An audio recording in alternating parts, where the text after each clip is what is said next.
교회에 오신 우리 성도님들을 주님의 이름으로 환영합니다. 오늘은 복된 삶의 비결이라는 제목으로 말씀을 나누기를 원합니다. 사람이 하나님 안에서 복을 받기 위해서는 하나님의 뜻 안에 있어야 될 줄로 믿습니다. 하나님께서 기뻐하시는 뜻 안에 거해야 그 사람이 복을 받고 또 그 공동체가 복을 받는 것입니다. 하나님의 뜻 안에 거하지 않았던 나라들이나 개인은 잠시 잠깐은 융성하는 것 같이 보였지만 나중에 역사 속에서 우리가 살펴볼 때 다 바람과 함께 사라졌다는 것이죠. 우리가 성경에서 잘 아는 제국들이 많이 나오죠. 제국들 가운데 아수르, 아시리아라고도 하죠. 바벨론, 또 이어서 페르시아, 바사라고도 하고 메데, 바사, 페르시아, 또 헬라, 그 다음에 나타난 나라가 헬라죠. 그리스, 헬라 문화가 융성한 듯 했지만 또 어느덧 로마가 들어섰지만 역사 속에서 다 사라지게 되었습니다. 하나님을 중심으로 하지 않은 나라들은 다 그렇게 오래가지 못했음을 알게 됩니다. 1811년도에 피에테라는 사람이 베를린 대학의 초대 총장이 되었는데 그는 독일 국민에게 고함이라는 연설을 통해서 독일 민족만이 전 인류의 도덕적 개혁에 공헌할 수 있다고 주장했습니다. 이때부터 좀 낌새가 보이죠. 그러면 나치 시대에는 독일은 맹목적으로 아리안 민족의 우수성을 강조하여서 온 유럽을 전쟁의 불도가니로 몰아넣었습니다. 그 결과 독일은 역사의 파도에 침몰하게 된 겁니다. 또 일본은 어떻습니까? 일본은 자기들이 섬기는 그 천황을 황신으로 신격화하여서 모든 아시아 민족을 지배할 제국주의의 기본으로 삼았습니다. 일본 역시 하나님의 뜻에 거슬려서 오래가지 못하고 역사의 큰 파도를 만나서 넘어지게 된 것입니다. 소련의 공산주의는 하나님도 없고 영혼도 없고 정신도 없다고 하는 무신론적 유물론을 주장했습니다. 칼 막스는 종교는 인간이 만들었다고 말하면서 종교는 인민의 뭐라 그랬을까요? 아편이다. 우리 잘 배우셨죠? 인민의 아편이다. 그러니까 사람이 만든 것이고 정신도 없고 다 물질밖에 없다고 했지만 결국 하나님을 반대하던 그 사상은 무너지게 된 것입니다. 반면 하나님의 말씀 위에 세워진 공동체는 시대가 변해도 흔들리지 않는 줄 믿습니다. 우리 이사야 40장 8절을 한번 보시면은 풀은 마르고 꽃은 시드나 우리 하나님의 말씀은 어떻게 된다고요? 영원히 선다. 주님의 말씀이 있는 곳은 무너지지 않는 줄 믿습니다. 그러한 공동체가 오래 가는 것입니다. 아담과 하와가 하나님 앞에 하나님의 형상과 모양대로 지음을 받았지요. 그러면 얼마나 큰 복입니까? 얼마나 큰 복입니까? 그 복 있는 사람은 뭐를 따르지 않는다 그랬죠? 악인들의 꾀를 따르지 않는다 그랬죠. 그러면은 자기를 왕으로 세워주셨잖아요. 뭐가 부족합니까? 그런데도 마귀와 짝짝꿍해서 마귀의 음성을 듣고 마귀를 따라가서 하나님을 반역하게 되는 것입니다. 하나님은 선악과를 먹는 날에는 반드시 어떻게 되리라고 했습니까? 죽는다 그랬는데 정말 마귀가 하와에게 그렇게 하나님 말씀하셨느냐? 그러니까 하와가 동산 중앙에 있는 나무의 열매는 하나님의 말씀에 너희는 먹지도 말고 만지지도 말라 너희가 죽을까 하노라 하셨느니라. 반드시 죽는다고 하셨지 죽을까 하노라. 이게 점점 희미해지는 것이죠. 마귀가 우리를 공격할 때 말씀을 희미하게 만듭니다. 그래서 타협하게 만드는 것입니다. 온전한 믿음은 말씀 위에 서는 것입니다. 인간의 생각을 덧붙이지 않는 것입니다. 그러나 언제나 이런 믿음에서 떨어질 때는 마귀는 우리의 마음속에 말씀을 희미하게 만들어서 이래도 좋고 저래도 좋다 그렇게 만들고 또 너희들이 하나님처럼 귀에 솔깃하게 만드는 것입니다. 그러나 항상 마귀는 어떻습니까? 요한복음 10장 10절을 보시면은 도적이 오는 것은 도적질하고 죽이고 멸망시키려는 것뿐이라는 것입니다. 마귀가 우리 가운데 막 온갖 좋은 유혹 달콤한 말을 해도 그것을 따라가면 결국 죽임을 당하는 것이죠.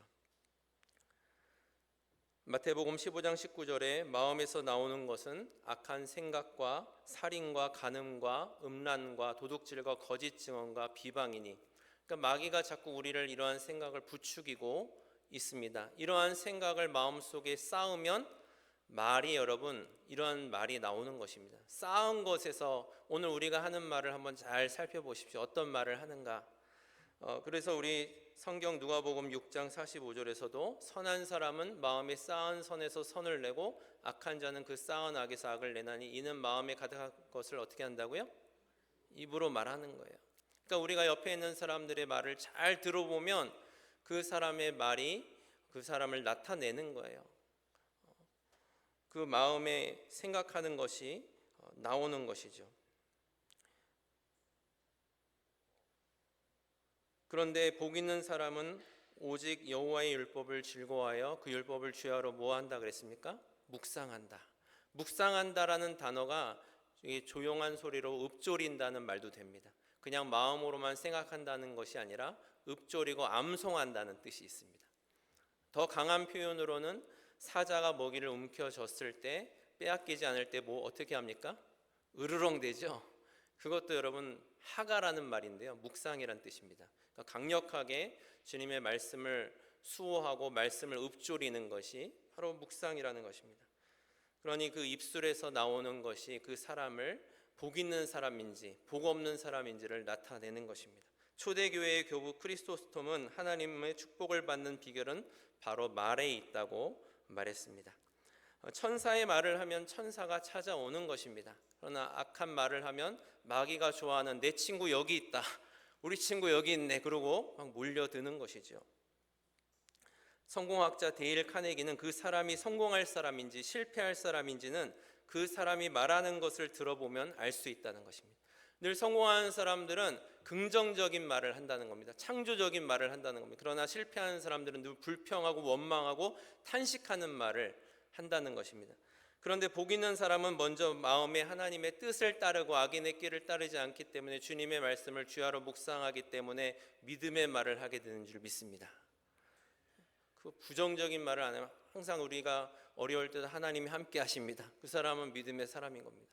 복 있는 사람인 줄 믿습니다.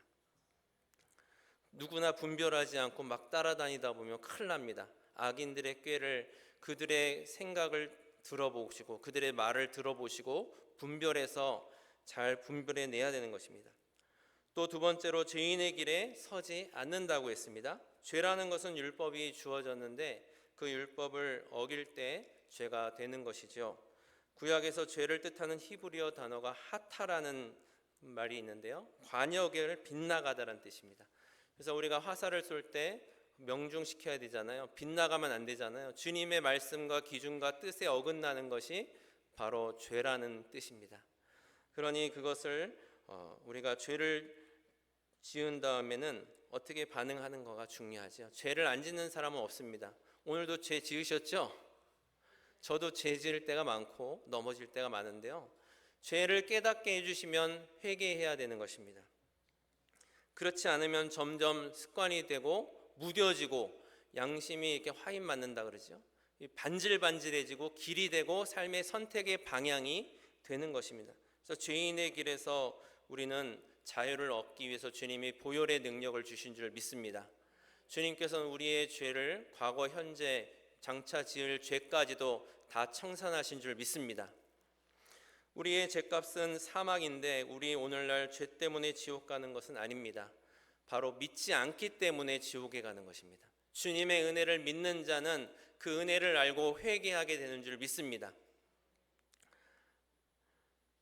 요한일서 1장 7절로 9절에 그가 빛 가운데 계신 것 같이 우리도 빛 가운데 행하면 우리가 서로 사귐이 있고 그 아들 예수의 피가 우리를 모든 죄에서 어떻게 하신다고요? 깨끗하게 하실 것이요, 만일 우리가 우리 죄를 자백하면 그는 미쁘시고 의로우사 우리 죄를 사하시며 우리를 모든 불의에서 깨끗하게 하실 것이다. 회개하면 주님의 보혈의 은혜로 용서하시는 줄 믿습니다. 우리가 죄인의 길에 서지 않으려면 주님이 주신 말씀, 우리를 사랑해서 주신 계명을 늘 마음속에 비춰보아야 할 줄로 믿습니다. 뭘 할 때 저와 여러분들을 막아줄 수 있는 말씀이 있습니까? 하나님을 앞에 우리가 하나님 외에 다른 신을 섬기지 말라 그랬습니다. 또 주님의 이름을 망령되이 부르지 말고 우상을 섬기지 말고 또 안식일을 기억하여 거룩히 지키라고 했습니다. 내 부모를 어떻게 하라고 했습니까? 공경하라고 그랬는데 부모와 척을 지면 됩니까? 또 도둑질하지 말라 그랬지, 살인하지 말라 그랬고, 간음하지 말라 그랬습니다. 그러니 이런 말씀들이 그냥 뭐 다른 사람도 그렇게 하는데요, 뭐가 잘못입니까? 그러면 안 되고, 그것이 마귀의 속삭임인 겁니다. 그 조그만 죄가 더 크게 되는 겁니다. 계속해서 그것을 세상 사람들의 문화를 계속 우리가 들으면 거기 따라가지만 주님의 말씀으로 그러면 피하게 될 줄 믿습니다. 요셉이 보디발의 아내를 그냥 피한 게 아닙니다. 늘 그 마음속에 그런 간음하지 말라 하나님의 말씀이 있었기 때문에 피한 줄 믿습니다. 미 연방수사국 FBI에서 가장 잔혹한 유아 살해범들을 조사했더니 공통점이 발견되는데, 이들은 교회에 가본 적이 없고 폭력적인 TV나 게임에 빠져 있었다는 것입니다. 그러니까 게임에 빠져 있으니까 자기 아이도 돌보지 않고 방치하는 그런 사람들도 있죠. 은행 강도들의 공통점도 교회에 가본 적도 없고 도박과 마약에 빠져 있었다는 것입니다. 범죄자의 90%가 마음이 강팍한 사람들이었다는 것입니다. 그래서 서로 대화가 안 된다는 겁니다. 사람들에게 점점 멀어지고 마음의 문을 닫고 사나워지고, 그러니까 살인까지도 저지르게 되는 거예요. 요즘 장윤기 사건으로 막 떠들썩하잖아요. 그가 베트남 여성 함께 일하는 곳에서 일했던 그 여성을 성폭행하고 감금하고, 그녀가 그를 스토킹으로 고발하자 분노해가지고 그녀를 찾아서 배회를 하는데 발견되지 않자 밤에 길 가던 여고생, 일면식도 모르는 여고생을 성폭행하려고 하다가 죽인 사건이 바로 장윤규 사건입니다. 그는 분노를 품은 마음을 가지고 있었습니다. 그는 욕망을 절제하지 못한 마음을 계속해서 가지고 있었습니다. 오직 각 사람이, 야고보서 1장 14절로 15절에 오직 각 사람이 시험을 받는 것은 자기 욕심에 끌려 미혹됨이니 욕심이 잉태한 즉 죄를 낳고 죄가 장성한 즉 사망을 낳느니라. 이러한 마음에서 자유를 얻지 못하자 결국 안타까운 비극이 일어나게 된 것입니다. 우리는 율법 아래 죄인임을 알고 마음으로 은혜를 구하는 저와 여러분들이 되기를 원합니다. 우리도 사실 감옥에 있는 사람과 우리가 차이가 뭐냐면 그 사람들은 걸린 사람들이고 우리는 안 걸린 사람들이거든요. 그러니 우리도 충분히 그럴 여지가 있는 사람들이니까 늘 주님의 보혈의 은혜 속에서 말씀 안에서 인도함을 받아야 될 줄로 믿습니다. 조선왕조 시대의 문신 이덕무는 서울 출신, 서자 출신이었지만 뛰어난 학문과 문장력으로 정조의 신임을 받아서 규장각, 검서관으로 활동했는데요. 그는 자신이 평생 하지 못하는 4가지가 있다고 말했습니다. 나는 바둑과 장기를 둘 줄 모른다. 소설 읽기를 즐기지 않는다. 여색을 가까이 하지 않는다. 담배를 피울 줄 모른다. 그러면서 이렇게 덧붙입니다. 이 4가지는 평생 하지 못한다 해도 내게 아무런 손해가 되지 않는다. 오히려 나는 자녀들에게도 이 4가지는 하지 말라고 가르치겠다. 그는 무엇을 해야 하는지 뿐만 아니라 하지 말아야 될 것도 분명한 기준으로 가지고 있었기 때문에 끝까지 그 자리를 지킬 수가 있었으며, 역사를 보면 처음에는 잘 나가다가도 끝에 이런 것에 무너져가지고 결국 윤리 도덕적으로 넘어지고 결국 자기가 자기를 파괴하게 되는 것입니다. 우리 삶의 모든 영역에서 하나님의 말씀을 기준으로 해야 할 것과 하지 말아야 할 것을 분별해야 하는 것입니다. 죄는 처음에는 작은 유혹처럼 다가오지만 회개하지 않고 반복하면 결국 우리도 자연스럽게 어느덧 그 속에 길이 되고 있다는 겁니다. 길이 되는 것입니다. 그런데 우리의 결심만으로 죄를 이길 수가 없음 또한 분명합니다. 오늘 내가 은혜 받았다고 해서 나 이러지 말아야 되겠지 하면서도 며칠 안 지나서 또 하고 있는 우리의 모습을 보게 됩니다. 주님, 그래서 주님의 보혈의 능력을 의지해서 주님 도와주시옵소서. 내가 이런 죄에 자주 넘어집니다. 제 힘으로는 이길 수 없습니다. 주님 도와주십시오. 성령이여 붙잡아 주시옵소서. 그럴 때 우리가 죄로부터 자유를 누리게 될 줄 믿습니다. 오늘 복 있는 사람의 조건은 오만한 자의 자리에 앉지 않는다고 합니다. 노아 홍수 이후에 하나님은 온 지면에 흩어져 살라고 하셨죠. 그래서 모든 민족 가운데 다 흩어져 살라고 했는데 그들은 자기들끼리 똘똘 뭉쳐가지고 우리가 우리의 이름을 높이고 하나님 없이도 우리가 잘 살자, 그리고 탑을 높게 쌉니다. 그 교만의 탑을 높게 쌀 때 하나님께서 그것을 다 무너뜨려 버리고 결국 그들의 언어를 다 섞어버립니다. 결국 이루지 못하고 뿔뿔이 흩어지게 되는데요. 그들이 교만의 바벨탑을 쌓지 않았다면 오늘 우리가 어학 공부를 그렇게 어렵게 안 해도 됩니다. 너무 힘들게 만들어놨어요. 선교한다고 선교지에 가서도 아주 잘할 수 있었을 텐데, 교만은 패망의 선봉이요 거만한 마음은 넘어짐의 앞잡이인 줄 믿습니다. 그러니까 우리 대제사장들이나 바리새인들, 예수님 당시에도 얼마나 그들이 자기들을 과대평가했습니까? 자기들은 말씀도 잘 알고 누구보다도 하나님 앞에 신실한 사람들이다. 그러나 주님 봤을 때는 완전히 외식하는 자에 불과했다는 것입니다. 마태복음 23장 5절로 8절에 보면 그들의 모든 행위를 사람에게 보이고자 하나니 곧 그 경문띠를 넓게 하며 옷수를 길게 하고 잔치의 윗자리와 회당의 높은 자리와 시장에서 문안받는 것과 사람에게 랍비라 칭함받는 것을 좋아하느니라. 우리의 모습을 보는 것 같지 않습니까? 우리가 이렇게 좋아하는데 그렇게 높임받는 것을 좋아한다는 것입니다. 그러나 주님은 말씀합니다. 너희는 랍비라 칭함을 받지 말라. 너희 선생은 하나여 너희는 다 형제니라. 또 지도자라 칭함을 받지 말라고 하는데 너희의 지도자는 한 분이시니 곧 그리스도라고 말씀하시는 겁니다. 우리는 다 주님 안에서 한 형제여 자매인 줄 믿습니다. 우리가 막 높임을 받아야 될 그런 사람들이 아닙니다.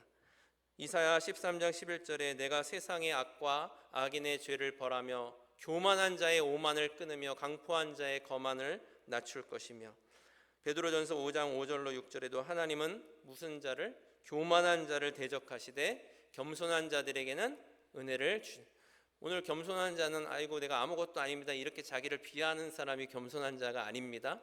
주님 앞에 말씀 앞에 나를 내려놓는 사람이 겸손한 자인 줄 믿습니다. 요나가 여러분 왜 그렇게 고통을 당했습니까? 요나를 못 내려놔서 그래요. 그러니까 완전히 고통당하고 물고기 뱃속에 들어가니까 요나를 버리게 된 거예요. 그래서 주님의 뜻에 합한 사람이 된 줄 믿습니다.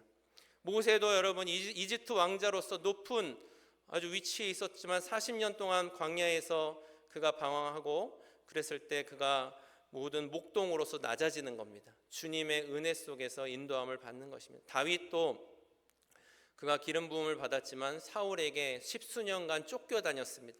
생명의 위협을 느끼면서 쫓겨다녔을 때 하나님만 겸손히 바라보는 겸손한 자가 된 줄 믿습니다. 항상 우리가 역사 속에서 큰 일을 이루고 나서도 여러분 패망하는 경우가 왜 그렇습니까? 겸손하지 못하기 때문입니다. 자기가 자기를 과대평가하고 그 하나님의 뜻에 반대하다가 결국 멸망하게 되는 것이죠. 우리 지난주에 우리 담임 목사님 말씀하셨을 때 레바논의 백향목 나무에 대해서 설교를 했을 때 제가 좀 많이 은혜를 받은 부분이 있는데, 그 백향목 나무가 자라면서도 열매가 다 하늘을 향하고 솔방울이 하늘을 향하고 있더라고요. 우리 의인을 백향목 그 뭐죠? 레바논의 백향목, 그 백향목과 같다 그랬잖아요. 의인이라 그랬잖아요. 우리가 그러면 우리도 열매 맺는 삶을 살 때 우리의 모습은 항상 우리의 시선은 주님을 향해 있어야 될 줄 믿습니다. 그게 오래가는 비결입니다. 내가 제일 잘 나가 그러다가 여러분 넘어지는 것이죠.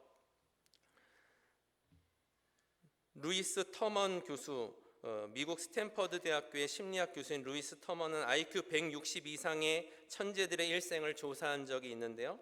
천재 아이들의 대부분이 성인이 돼서 실패자의 인생을 살고 있더라는 겁니다. 신동이다. 그렇게 대단한 사람들이 나중에 보니까 실패자의 인생을 살고 있는데, 그들이 왜 그런지를 한번 조사를 해보니까 첫째로 내가 최고라는 교만한 마음이 있었다는 것입니다. 두 번째로는 교만으로 마음이 강팍해져서 다른 사람의 말을 듣지 않았다는 것입니다. 아무리 대통령이라도 밑에 있는 참모들의 말을 들어야죠. 본인이 다 전문가도 아닌데. 셋째로 고집불통이 돼서 무모하게 행동하다가 결국 실패하게 되었다는 것입니다. 그러나 우리 의인은 언제나 주님 앞에 우리가 분별할 수 있어야 되겠습니다. 내가 지금 그것이 내가 뛰어나고 안 뛰어나고를 떠나서 내가 주님의 기준에 부합한 삶을 살고 있는가?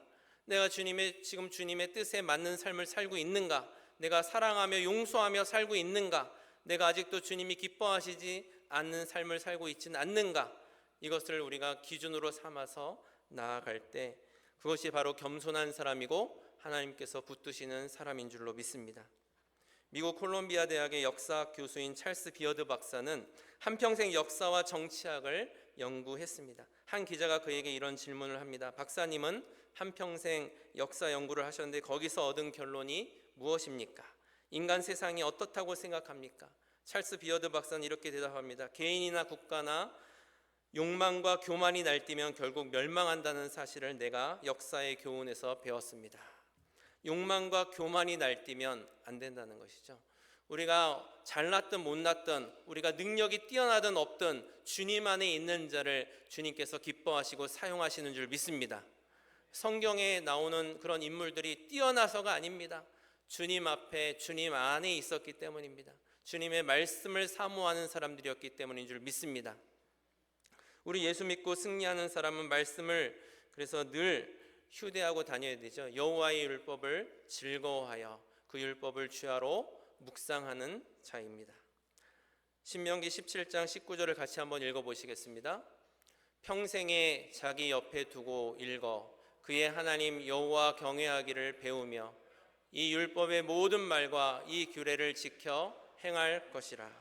아멘. 신명기 여호수아 1장 8절도 한번 같이 읽어보시겠습니다. 이 율법책을 내 입에서 떠나지 말게 하며 주야로 그것을 묵상하여 그 안에 기록된 대로 다 지켜 행하라. 그리하면 네 길이 평탄하게 될 것이며 내가 형통하리라. 아멘. 하나님의 말씀을 따라 살아갈 때 역사 속에서도 위대한 나라들, 미국은 하나님의 잘 믿기 위해서 신앙을 따라서 순례자들이 세운 나라입니다. 청교도들이 넘어와서 세운 나라입니다. 오늘날 세계 최강의 나라가 되지 않았습니까? 영국은 해가 지지 않는 나라로서 사람들 앞에 칭송을 받았고 세계 3분의 1을 지배하는 나라가 언제였냐면 빅토리아 여왕 시대였는데 그녀는 늘 말씀을 곁에 두고 세상을 통치했다고 합니다. 늘 말씀을 기준으로 삼아서 나아갔을 때 하나님께서 그녀를 붙드시고 해가 지지 않는 나라로 만들어주신 줄 믿습니다. 오늘날 우리가 북한과 다른 것이 무엇입니까? 북한은 하나님이 없다 하는 나라고 우리는 하나님이 우리나라를 부강하게 하신다 그렇게 믿는 나라인 줄 믿습니다. 우리나라 똑같은 조건인데도 우리가 지금 세계적인 나라가 되었습니다. 그것은 바로 주님의 말씀을 사모하고 기도하는 나라이기 때문인 줄 믿습니다. 하나님께서는 하나님을 경외하는 백성에게 지혜를 주시는 것입니다. 정의와 사랑을 실천하는 공동체를 세우시는 것입니다. 그러니 오늘 주님의 말씀을 따라 사는 그런 선진국들이나 이런 나라들이 초기에 그렇게 발전할 수 있었던 것은 하나님을 경외했고 서로를 신뢰하고 정직과 근면으로 성실로 나라를 세웠기 때문에 그 위에 하나님의 플러스 알파 복을 부어주셨기 때문인 줄 믿습니다. 아무리 우리가 여러분 연약하고 어려운 나라고 어려운 지금 공동체고 힘든 상황이라 할지라도 주님 안에 있으면 주님의 복이 충만하게 될 줄 믿습니다. 주님이 함께 하시고 주님의 임재가 가득하면 생명이 살아나게 되고 변화되게 되고 발전하게 되고 그 나라가 하나님이 다스리는 나라가 될 줄로 믿습니다. 오늘 하나님을 경외하고 말씀에 순종하는 삶을 선택하시는 저와 여러분들이 되기를 소망합니다. 어제보다 오늘 한 절이라도 더 주님의 말씀을 읽고 그 말씀을 힘있고 그 말씀을 선포하며 나아가는 저와 여러분들이 되시기를 소망합니다. 어렵지 않습니다. 오늘 성경책을 다 휴대하고 계시지요? 이 말씀을 무기 삼아서 오늘도 항상 보이는 곳에 두시고 시간 나실 때마다 조금씩이라도 읽고 그것을 마음속에 새기며 나아갈 때 주님의 말씀 안에 거하는 삶이 될 줄로 믿습니다. 이러한 삶이 되어서 하나님 앞에 귀하게 쓰임받는 우리 로덴교회 모든 성도님들 다 되시기를 주님의 이름으로 축원합니다. 오늘 말씀